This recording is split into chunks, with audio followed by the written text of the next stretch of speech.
Bismillah ma syaa Allah la yasuqul khaira illa Allah. Bismillah ma syaa Allah la yasrifu su'a illa Allah. Bismillah ma syaa Allah ma kana min ni'matin fa min Allah. Bismillah ma syaa Allah la haula wa la quwwata illa billah. Alhamdulillahi rabbil alamin wassalatu wassalamu ala asyrafil anbiya'i wal mursalin سيدنا وحبيبنا وشفيعنا محمد أشرف الأنبياء والمرسلين وعلى آله وصحبه أجمعين سبحانك لا علم لنا إلا ما علمتنا إنك أنت العليم الحكيم وقال رب اشرح لي صدري ويسر لي أمري واحلل عقدة من لساني يفقهوا قولي اللهم صل وسلم على سيدنا محمد النور المذهب للنسيان بنوره وعلى آله في كل لمحة ونفس عدد ما وسعه علمك آمين. اللهم صل على سيدنا محمد الفاتح لما أغلق والخاتم لما سبق ناصر الحق بالحق والهادي إلى صراطك المستقيم وعلى آله وصحبه حق قدره ومقداره العظيم. اللهم صل وسلم على سيدنا محمد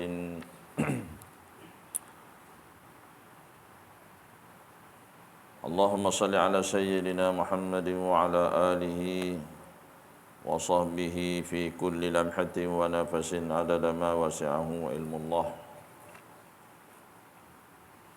السلام عليك يا سيدي يا رسول الله خذ بيدي قلت حيلتي أدركني. السلام عليك يا حبيب الله. السلام عليك يا أول خلق الله وخاتم رسول الله.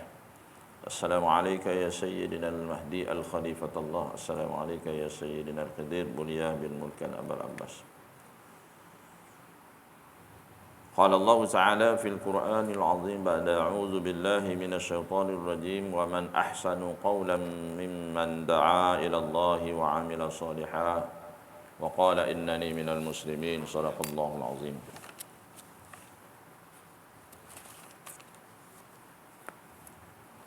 Yang dihormati dan dikasihi Tuan Pengurusi serta barisan Jawatan pegawai dan Jawatan masjid, Tuan Imam, Tuan Bilal, tuan-tuan dan puan-puan muslimin muslimat sidang jemaah rahimakumullah. Alhamdulillah wa syukurillah. Marilah kita merapatkan setinggi kesyukuran kita kepada Allah Ta'ala kerana dengan pilihan Allah SWT, dengan belah ihsan kasih sayang Allah SWT, Allah menganugerahkan kita pada pagi ini dengan inayah dari ayahnya, maka kita dapat sama-sama hadir mengimarahkan masjid ini dengan solat berjamaah subuh dan diikuti dengan santap rohani kuliah kupasan daripada kitab Penawar Bagi Hati Tasawuf.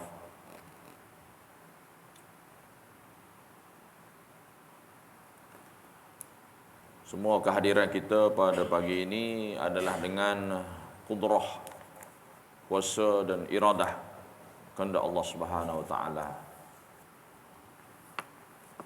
Maka selayaknya kita bersyukur atas nikmat pemberian Allah Subhanahu Wa Taala, kerana kita masih lagi dapat melakukan ibadah pada Allah Subhanahu Wa Taala. Itu adalah bukan kuasa kita. Kita tidak ada apa-apa kecuali dipilih oleh Allah Subhanahu Wa Taala. Jangan adanya kuasa diri dan jangan adanya terlihat diri kita. Itu semua adalah yang ada pada kita. Wa'imah kita sendiri adalah merupakan pinjaman daripada Allah Subhanahu Wa Taala, dan pasti akan dikembalikan, akan ditarik balik oleh Allah Subhanahu Wa Taala. Untuk itu, sebelum kita ditarik balik oleh Allah Subhanahu Wa Taala untuk kita balik ke negeri akhirat, maka kita hendaklah sentiasa memperbanyakkan bekalan kita, ibadah kita menuju kepada Allah Subhanahu wa taala. Itu amal-amal soleh. Insya-Allah. Pada hari ini 15 Rejab 15 Rejab. Tapi siapa yang berpuasa hari putih, mana semalam 13, 14, Khamis, Jumaat, Sabtu hari ini 3 hari hari putih, teruskan berpuasa. Tapi hari Sabtu ni biasalah tuan-tuan ada kenduri Sabtu Ahad banyak kenduri. Baik, insya-Allah kita pada pagi ini kita sambung tajuk baru, itu fasal yang kelima, muka surat 95, bab kemaluan. Qala musannif wa nafa'ana bi ulumihi fid darain amin rabbal alamin. Kebaikan kemaluan yang berkaitan dengan dunia dan akhirat. Kebaikan kemaluan berkaitan dengan dunia dan akhirat. Maknanya Allah jadikan ada kebaikan berbentuk dunia dan ada kebaikan untuk akhirat. Baik. Bagaimana yang kita maklum, yang kita tahu, dunia ini adalah sebagai perladangan untuk negeri akhirat. Dunia ini tempat bercucuk tanam, akhirat tempat kita menuainya. Begitulah seterusnya. Ketahuilah bahawasanya Allah Subhanahu Wa Taala telah menjadikan kemaluan untuk beberapa kebaikan dunia dan akhirat. Maka apa kita buat? Hendaklah kita bersyukur atas anugerah pemberian Allah Subhanahu Wa Taala. Kita gunakan baik, maka baiklah jadi dia. Kita guna untuk jalan jahat, maka jahatlah, maka dapat dosa. Baik dapat pahala, jahat dapat dosa. Antara kebaikan yang berkaitan dengan dunia, dia letak kaki situ dalam kitab asal penawar bagi hati, kebaikan yang berkaitan dengan akhirat diletakkan terlebih dahulu daripada dunia. Bagaimana kita tengok ulama, tapi tak salah kalau kita tak dunia dulu pun, memang kita hidup dunia dulu buat akhirat. Tapi kalau kita kuning, kita lama, kita penawar bagi hati, dia letak akhirat dulu daripada dunia. Kerana apa? Ada hujah masing-masing. Karena akhirat dululah. Mana matlamat kita hidup pun akhirat dulu. Matlamat kita hidup ni utamakan akhirat. Yang mana ada ulama menyatakan barang siapa yang mengejar dunia, maka akhiratnya tercicir. Barang siapa yang mengejar akhirat, maka dia akan mendapat dunia. Itu mana betul lah tu, letak akhirat dulu kan. Okay. Antara kebaikan dia kata sini dalam kitab asal, kebaikan yang berkaitan dengan akhirat diletakkan terlebih dahulu daripada dunia. Baik. Antara kebaikan yang berkaitan dengan dunia ialah merasa kepuasan jima'. Jima' ni bersetubuhlah suami isteri. Kalau kita sebut jima' ni setubuh suami isteri lah. Kalau berzina tu mana jima' tu kira halal lah. Jima' hasil daripada perkahwinan. Kalau berzina tu tak kahwin. Dan boleh bergembira dengan zuriat dengan zuriat hasil daripada jima' tersebut. Lepas tu ada doa supaya diberi rezeki anak tu, anak yang soleh. Allahumma jannibna syaitan wa jannibi syaitan ma razaqtana, jauhkan daripada syaitan. Kalau doa dalam masa berjima' tidak dibaca doa, maka kata ulama, maka syaitan akan tumpas kaki.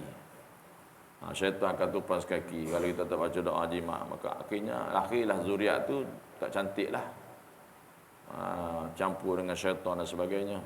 Ada adab dia lah, ada adab berjima' dan sebagainya. Anak-anak adalah perhiasan dunia yang paling besar kerana firman Allah Subhanahu Wa Taala. Anak-anak dikatakan perhiasan dunia. Perhiasan dunia yang paling besar kerana firman Allah Subhanahu Wa Taala, a'udzubillahi minasyaitonir rajim, al-mal wal banuna zinatul hayatid dunya.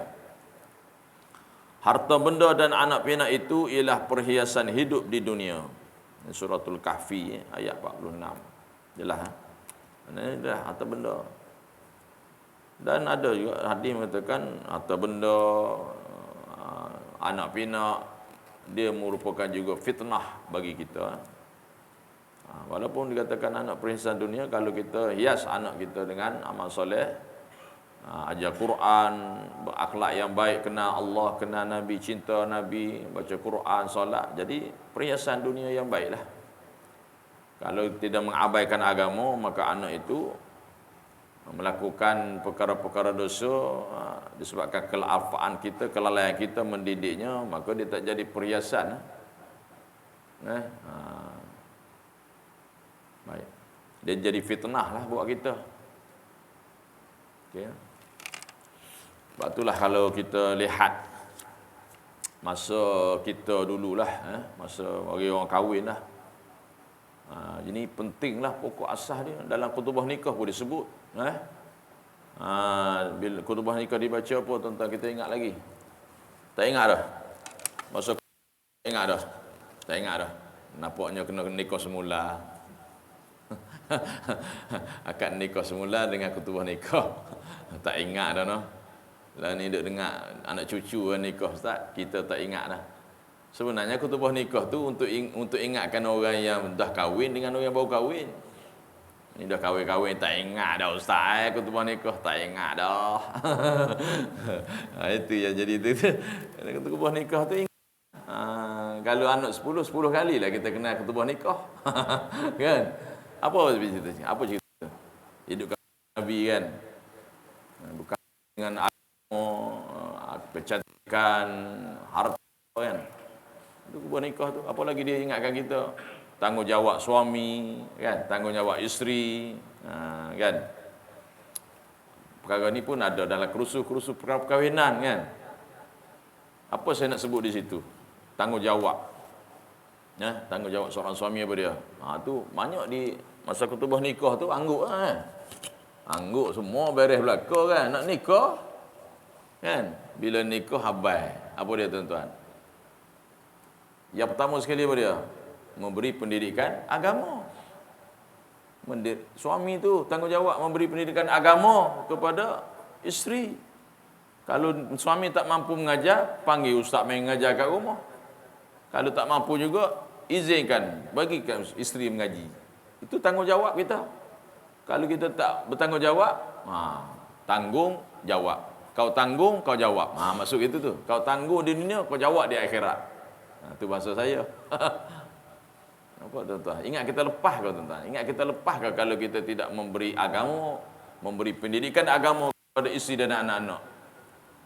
Ingat kita seorang nak masuk syurga? Fikir tengok. Ingat kita seorang nak masuk syurga? Oh ya, aku semayang dah, aku mengaji. Lantak bila bini aku, anak aku. Jangan. Disebab pengabaian kita ni, kita ditarik oleh mereka masuk neraka juga di akhirat nanti kalau kita mengabaikannya. Apa dia lagi tuan-tuan bila kita kahwin? Memberi pendidikan agama, apa lagi? Menyediakan apa? Tempat tinggal. Tempat tinggal.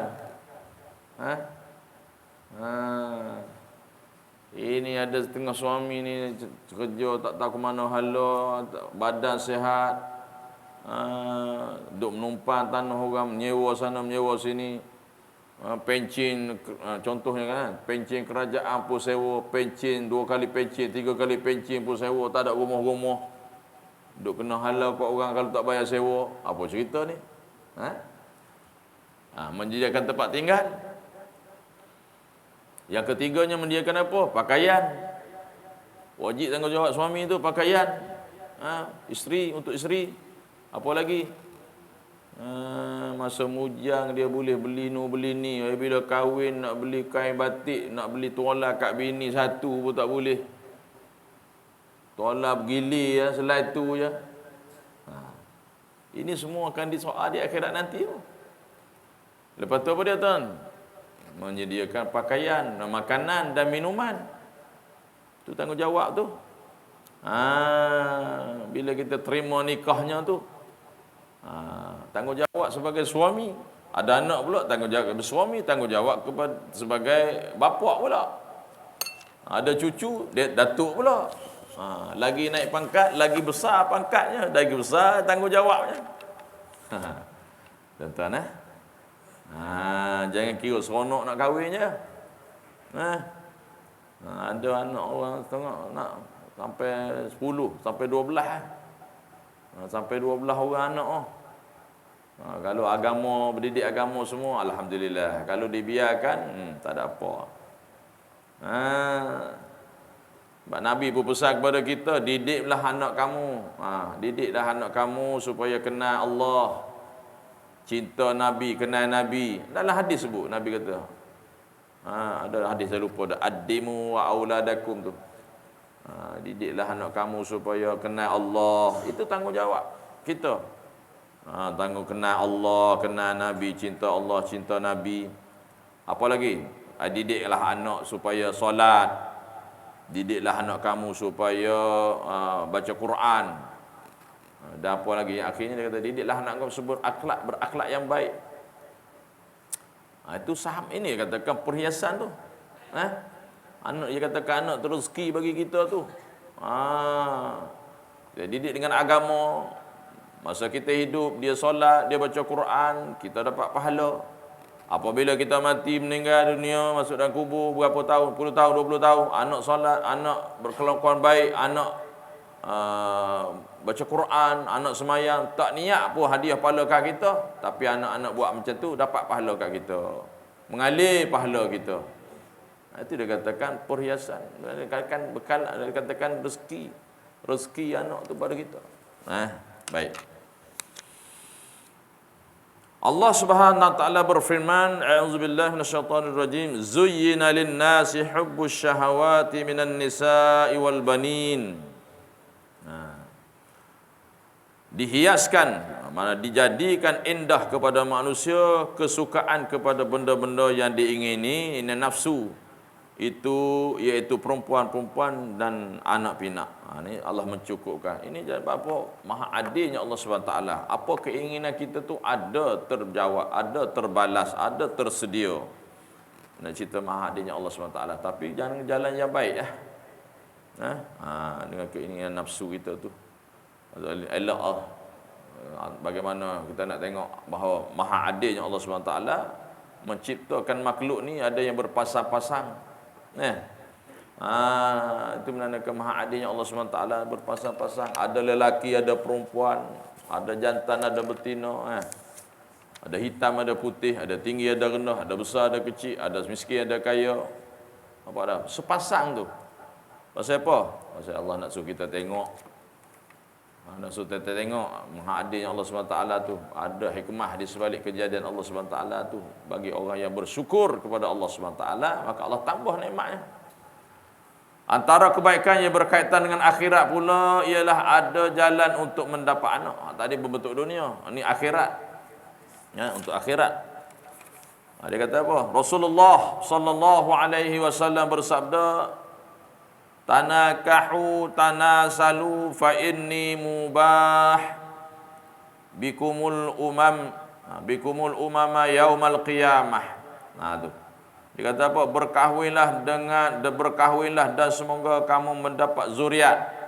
Sesungguhnya aku berbangga dengan kamu sebagai umatku yang ramai pada hari kiamat.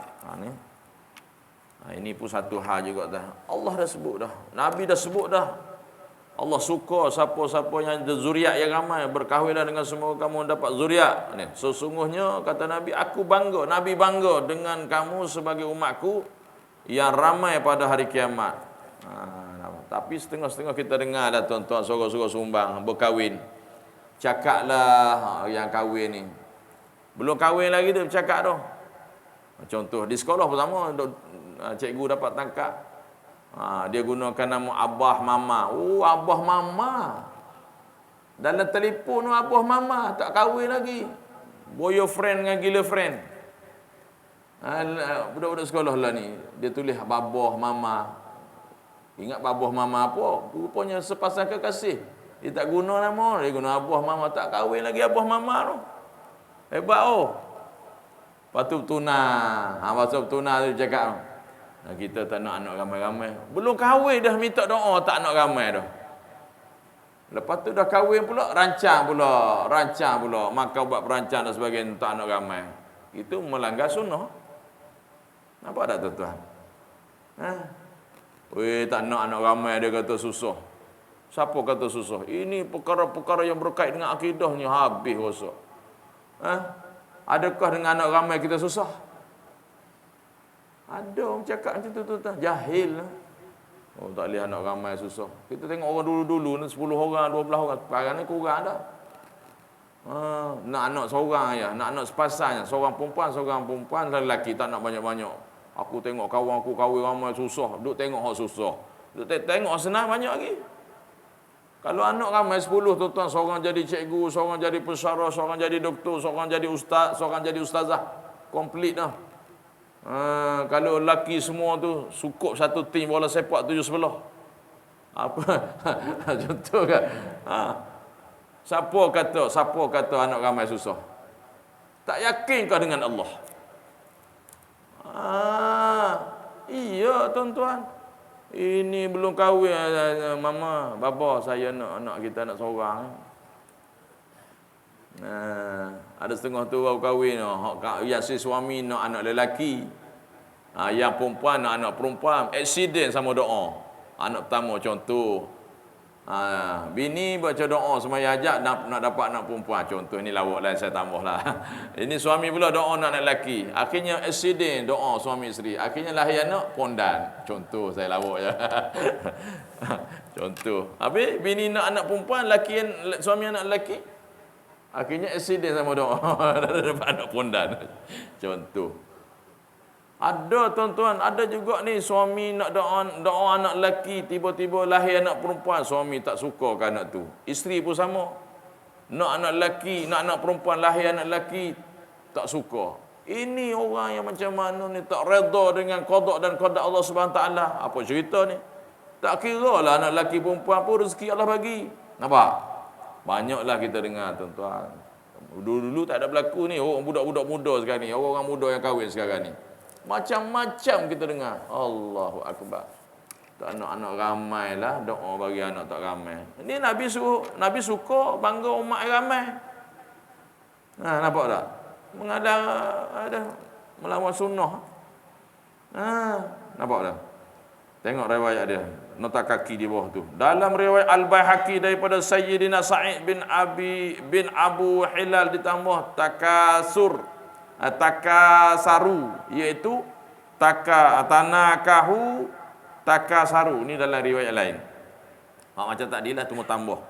Tanakahu takasaru tanasalu fa inni mubah bikumul umam yaumal qiyamah. Ada kata-kata berkahwinlah, perbanyakkanlah dan semoga kamu mendapat zuriat. Sesungguhnya aku berbangga dengan kamu sebagai umatku yang ramai pada hari kiamat. Nampak tak?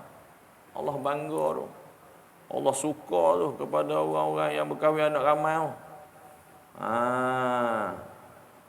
Ini doa masa kahwin, doa zukuniakanlah kami kepada zuriat, anak zuriat yang soleh dan solehah. Bagus doa tu, panggil ustaz baca doa.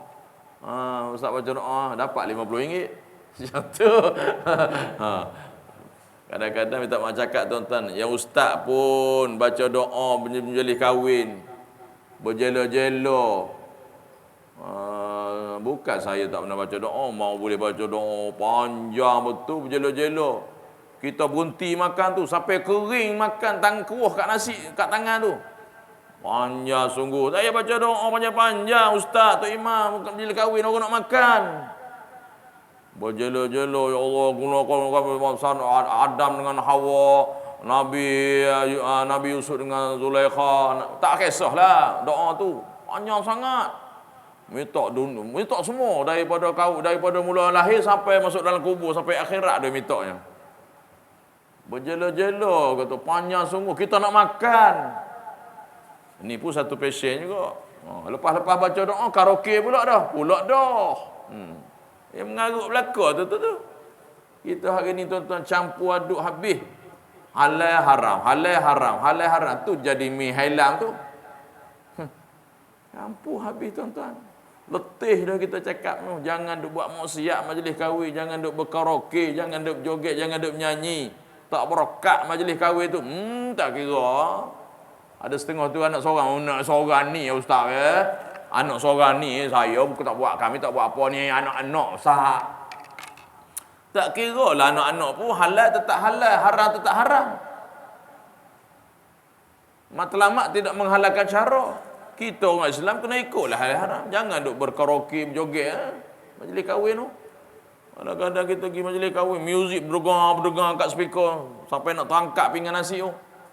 Sampai kita nak cakap dengan kawan kita pun tak dengar. Macam cakap dengan orang bisu pula. Macam cakap dengan orang pekak pula.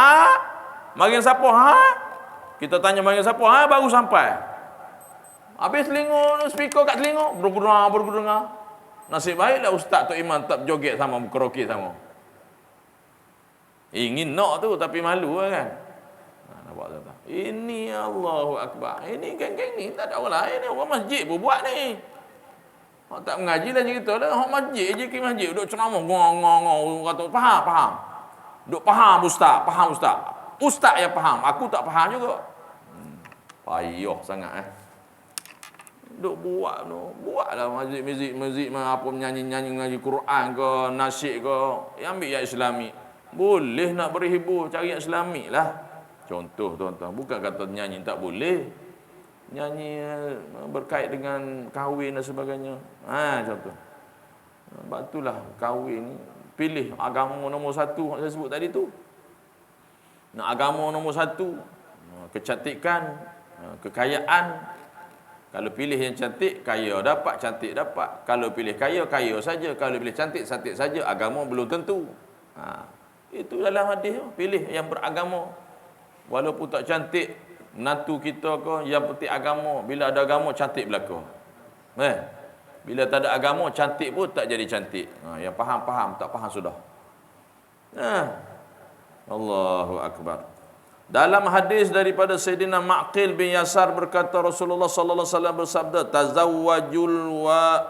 tazawwajul waduda wal waluda fa inni mukasirun bikumul umam.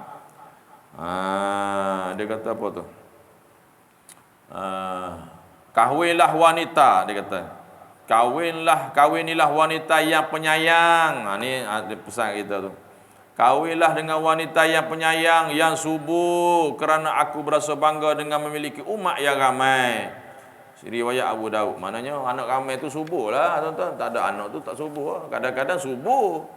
Dia sebenarnya subur, tapi dia yang bagi tak subur. Makan ubat perancang dan sebagainya, tak bagi anak. Ni dia. Ada tengah tu mengandung tu, makan ubat lagi. Ni nak bincang balam fiqh banyak lah. Ada yang kata dah betuk janin, makan bunuh anak tu berdosa. Kalau belum jadi benih lagi. Ini perbahasan ulama lah. Bagaimana dia katakan bunuh anak, bunuh janin tu, bunuh benih dan sebagainya, berdosa tu. Panjanglah bahas tu. Itu kena mengaji bab fiqh lah. Bagaimana tu. Baik. Allahu Akbar. Baik, seterusnya dia kata apa? Imam Ibnu Hajar Al-Asqalani. Imam Ibnu Hajar Al-Asqalani ni dia kata apa?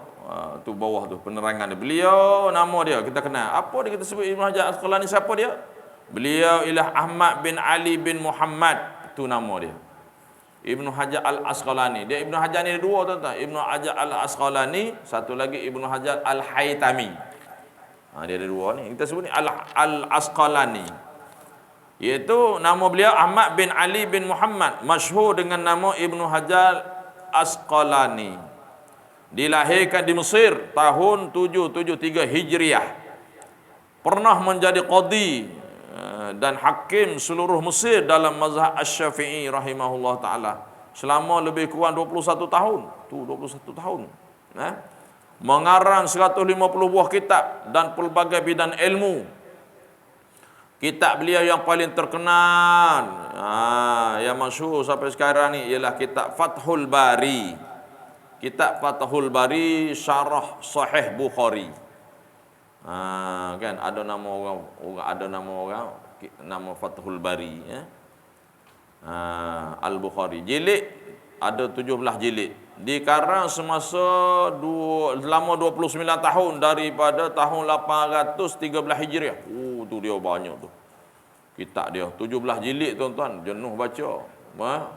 Mana kalau kita mengaji, masuk kubur, hidup balik, masuk kubur, hidup balik. Ingat 3-4 tahun, 4 kali masuk kubur, balik tak habis-habis.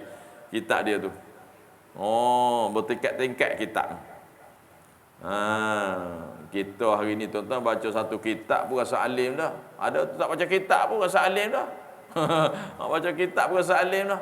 Tak baca kitab pun rasa alim dah. Oh, lagi hebat. Okay. Allahu Akbar. Tengok ulama dulu tu beratus-ratus buah kitab, sekarang rasa tak alim lagi. Allahu Akbar. Kita hari ni Allah baru ada 1-2 kitab, baru ada CJ sikit, ada doktor PhD, ada salah. Ngaji kat mana? Ada PhD. Ada PhD. Tu. Itu ada doktor PhD tu. Wahabi. Boleh tanya macam tu, tanya soalan dia. Kat mana? Ada PhD. Apa yang kata? Oh, Imam Syafi'i tak ada PhD. Nabi ngaji kat mana? Nabi ngaji kat mana? Imam Syafi'i ngaji mana? Ada PhD. Dia kadang-kadang juga tentang berlagak dengan PhD dia tu. Ada PhD ni lah, duduk condemn kat Facebook tu, duduk condemn Imam Syafi'i tu. Dia kata Imam Syafi'i pun salah. Kuajak, bahasa kata kuajak semua. Kuajak.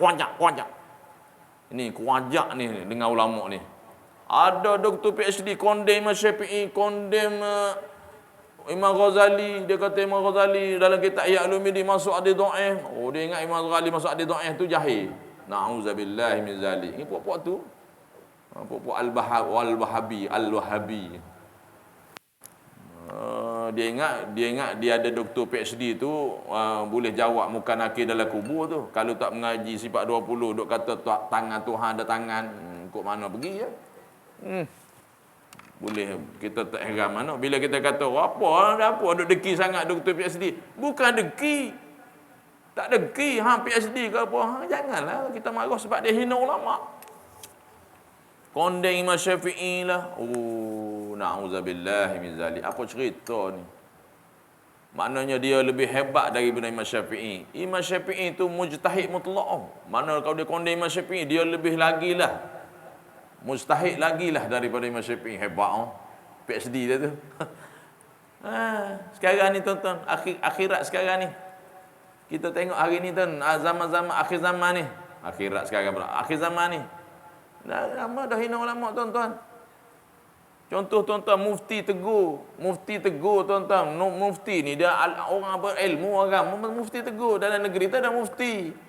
Mufti tegur, program buat maksiat tegur, amal ma'ruf nahi munkar perlu ditegakkan. Mufti pun kena kecam sekarang ni tuan-tuan. Mufti kena minta maaf. Apa cerita tuan-tuan? Mufti tegur buat maksiat, tegah daripada buat hiburan. Tiba-tiba orang kecam dia, akhirnya mufti minta maaf. Mufti kena minta maaf ke artis. Apa cerita tuan-tuan ni? Kalau dulu Menteri Kerja Raya tu dia cakap kalau dia pening, ini kiri je orang gila. Itu ayat dah ambil value. Nampak tuan-tuan sekarang? Itu mufti tuan-tuan orang komen. Tak mau saya bukan mufti, saya mok peti ada.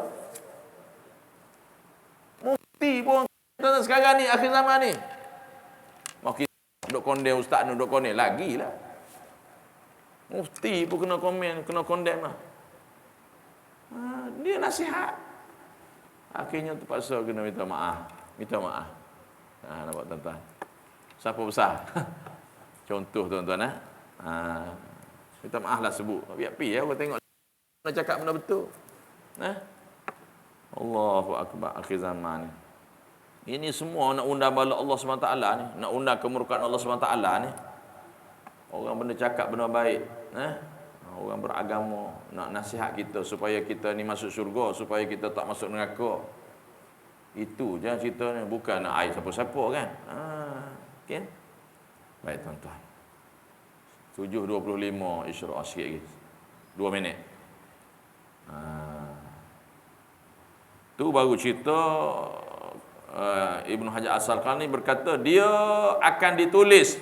Ni. Dia akan ditulis mendapat pahala segala amal yang baik yang dilakukan oleh anaknya. Nampak? Ni rezeki. Puncanya daripada kemaluan tadilah.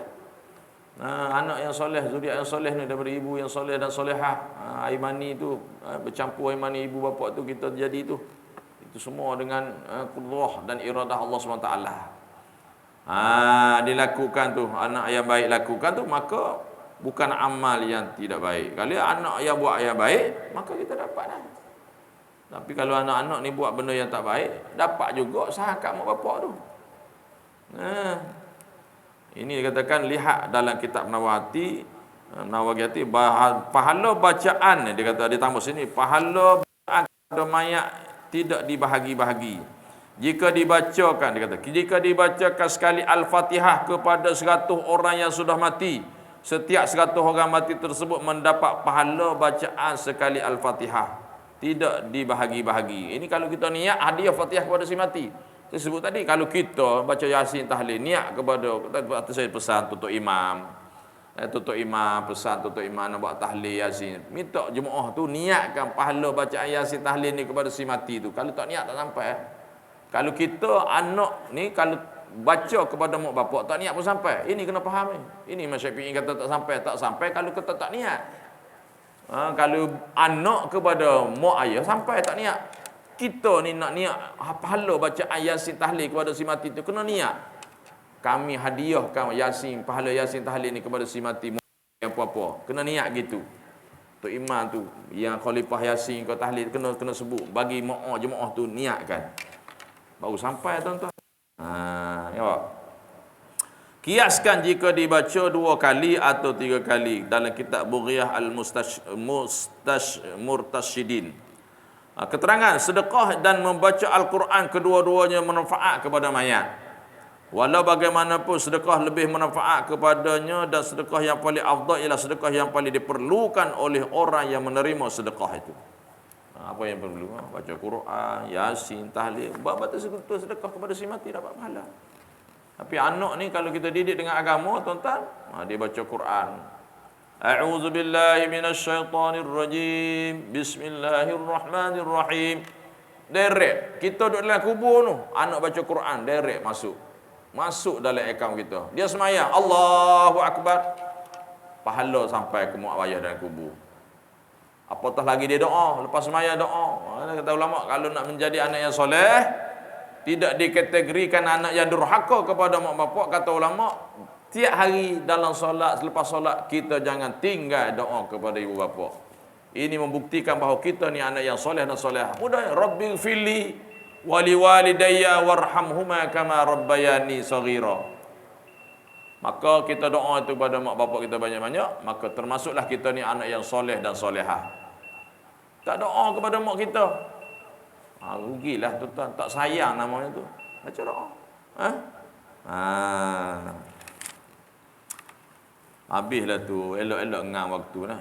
Seterusnya dia kata, cara mensyukuri nikmat kemaluan. Cara mensyukuri nikmat kemaluan kita akan sambung pula akan datang. Wallahu a'lam. Semoga kuliah kita hari ini bermanfaat untuk diri saya, diri tuan-tuan semua sekalian, untuk kita sama-sama amalkan, sama-sama akan sampaikan dengan niat kita mengaji tadi. Saja aku mengaji menuntut ilmu ni kerana Allah SWT, dan sampaikanlah pahalanya kepada mak bapak aku. Itu tak kata mengaji itu, barakah mengaji kita tu. Kita jangan lupa guru kita yang mulia, selain daripada Nabi nombor 1 lah Allah, Nabi. Yang tuhnya mak ayah kita lah guru kita. Mak ayah kita lah wali kita. Mak ayah ni, mak tu utamanya, mak tu wali kat rumah kita tu.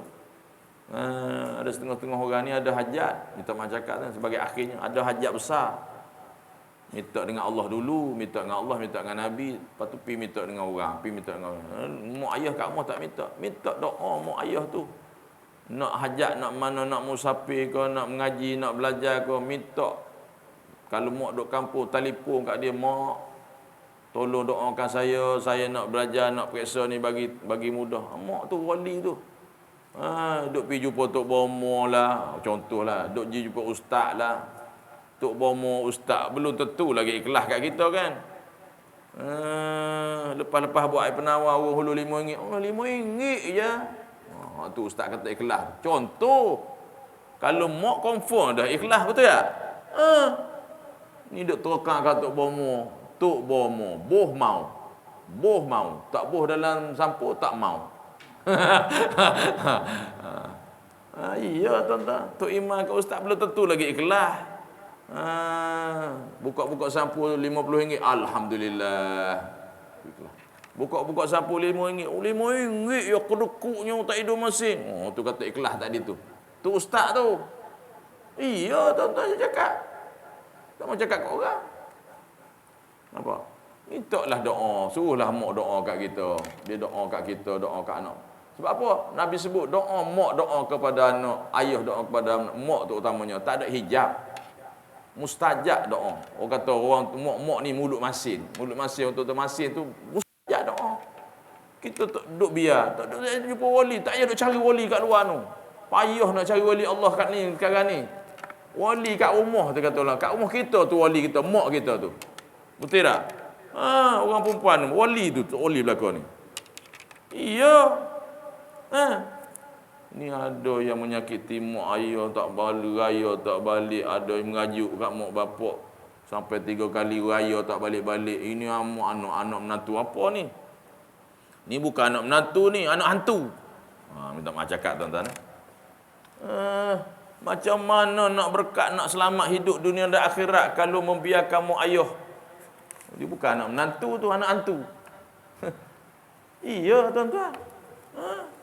Cakap ni. Jadi itulah sebagai peringatan bersama tuan-tuan insya-Allah. Kalau kita mak ayah kita dah mati, kita doalah kat dia. Doa kat dia, apa yang dia suka, apa yang kita buat di dunia dia suka di dunia ni kita buat. Dia suka apa? Kita sedekah untuk dia, malam Jumaat, buat tahlil Yasin, hadiah pahala Yasin kepada dia. Itulah bakti kita masa kita mati. Dia dah mati dah. Masa hidup ni jaga dia. Dia bukan nak makan banyak pun, dia bukan nak duit kita pun, betul tak? Mak ayah ni tak nak duit, nak apa? Dia nak perhatian kita aja. Apa? Kita nak apa? Dia nak kita tu. Kita nak apa kat dia? Kita nak doa dia tu. Tapi orang tak nampak. Doa mak ayah tu mustajab. Ni dah jadi besar-besar kaya raya, lupa kepada mak. Ingat kita, imam saya sekarang ni, saya duduk kat sini, saya jadi apa, ustaz ke apa, jadi tok imam, jadi apa-apa. Ingat tu berantaranya berkat doa mak ayah kat kita tu. Lupa kat mak ayah ni apa cerita ni. Kan. Bergaduh dengan mak ayah, ada juga anak bergaduh. Berbalah, boleh ke anak bergaduh dengan mak ayah? Ini tak patut, tak patut. Ya. Akhir penutup tu.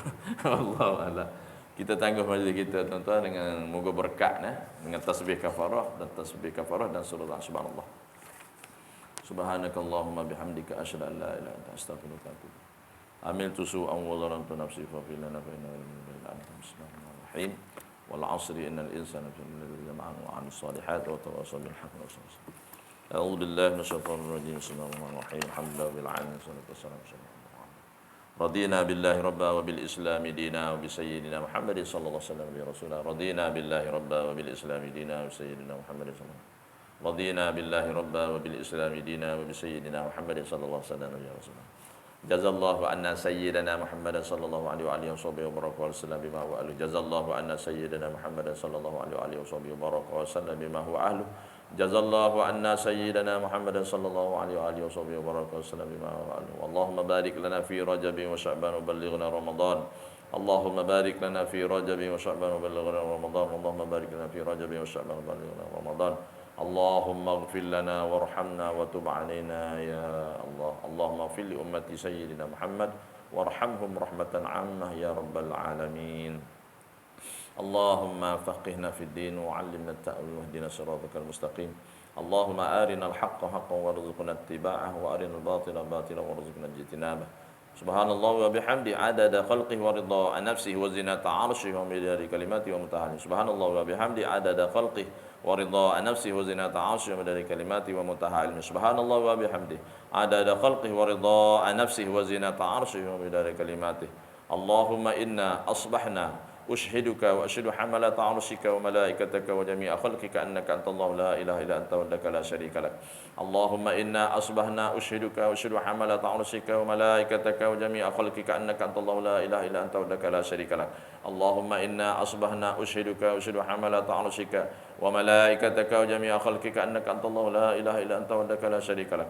اللهم إنا أصبحنا أشهدك وأشهد حملة عرشك وملائكتك وجميع خلقك أنك أنت الله لا إله إلا أنت وحدك لا شريك لك. اللهم اغفر لأمة سيدنا محمد وارحمهم رحمة عما يا رب العالمين. ربنا آتنا في الدنيا حسنة وفي الآخرة حسنة وقنا عذاب النار وأدخلنا الجنة مع الأبرار عزيز يا رب العالمين. صلى الله على سيدنا محمد وعلى آله وصحبه في كل لمحة ونفس عدد ما شاء الله. سبحان ربك رب العزة عما يصفون وسلام على المرسلين والحمد لله رب العالمين. تقبل الله منا ومنكم تقبل يا كريم. هذا بالله التوفيق وهداية. السلام عليكم ورحمة الله وبركاته.